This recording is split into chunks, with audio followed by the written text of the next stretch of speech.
వీటిలో మరో బ్రేకింగ్ చూస్తున్నాం. కేంద్ర ప్రభుత్వం విశాఖ ఉక్కు పరిశ్రమకు భారీ ఉద్దీపన ప్యాకేజ్ ఇవ్వాలని నిన్నటి కేంద్ర కేబినెట్ సమావేశం నిర్ణయించడం తెలిసిందే. ఈ క్రమంలో కేంద్ర ప్రభుత్వం విశాఖ ఉక్కు పరిశ్రమకు ప్యాకేజీపై నేడు అధికారిక ప్రకటన చేసింది. కేంద్ర మంత్రి అశ్విని వైష్ణవ్ దీనికి సంబంధించిన ప్రకటన విడుదల చేశారు. ఇక విశాఖ ఉక్కు పరిశ్రమకు కేంద్రం 11,440 కోట్ల రూపాయల ప్యాకేజ్ ఇస్తున్నట్లు ఆ ప్రకటనలో పేర్కొన్నారు. ఈ ప్యాకేజీకి కేంద్ర కేబినెట్ వేర్షత్తుగా ఆమోదం తెలిపినట్లు అశ్విని వైష్ణవ్ వెల్లడించారు. ఇక విశాఖ స్టీల్ ప్లాంట్కు కేంద్రం ప్యాకేజీ ప్రకటించడం పట్ల కేంద్ర మంత్రి రామ్మోహన్ నాయుడు హర్షం వ్యక్తం చేశారు.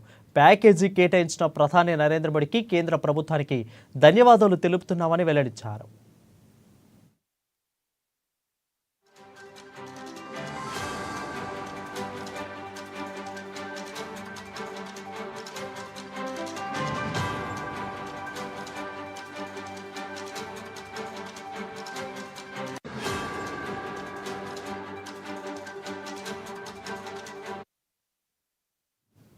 ఇక కేంద్ర ప్రభుత్వం విశాఖ ఉక్కు పరిశ్రమకు భారీ ఉద్దీపన ప్యాకేజీ ఇవ్వాలని నిన్నటి కేంద్ర కేబినెట్ సమావేశంలో నిర్ణయించడం తెలిసిందే. ఇక ఈ క్రమంలో కేంద్ర ప్రభుత్వం విశాఖ ఉక్కు పరిశ్రమకు ప్యాకేజీపై నేడు అధికారికంగా ప్రకటన చేసింది.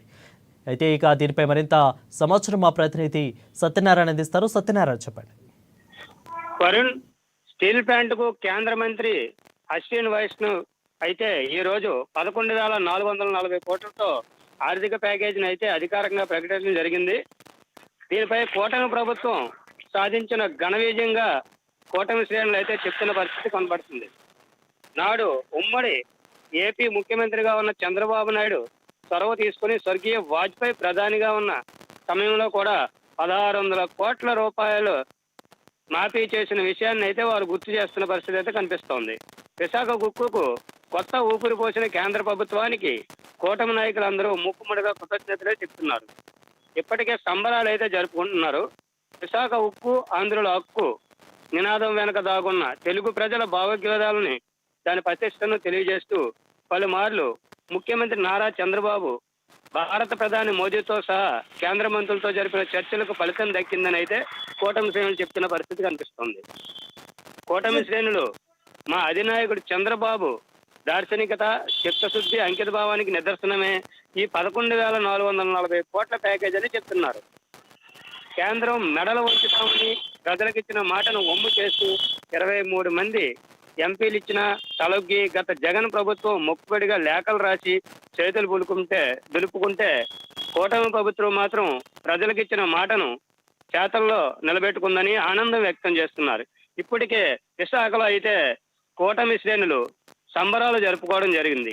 అలాగే ప్రధానమంత్రి మోడీ గారికి, మంత్రులు నిర్మలా సీతారామన్కి, కుమారస్వామికి, అశ్విని వైష్ణవ్కి ఆంధ్ర ప్రజలు విశాఖ స్టీల్ ప్లాంట్ కార్మికుల తరఫున ప్రత్యేక ధన్యవాదాలు అయితే తెలియజేస్తున్నారు.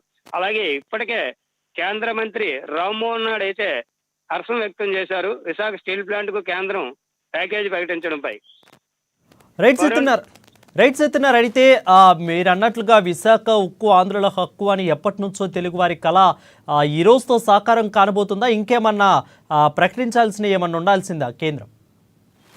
అయితే ఇది ఇలా ఉన్నప్పటికీ స్టీల్ ప్లాంట్ కార్మికులు అయితే ఎటువంటి హర్షం వ్యక్తం చేయటం లేదు. వారికి ఇంకా ఏమైనా కోరికలు ఉన్నాయనేది అయితే తెలుసుకోవాల్సిన అవసరం అయితే ఎంతైనా ఉంది. Satyanarayana for the updates.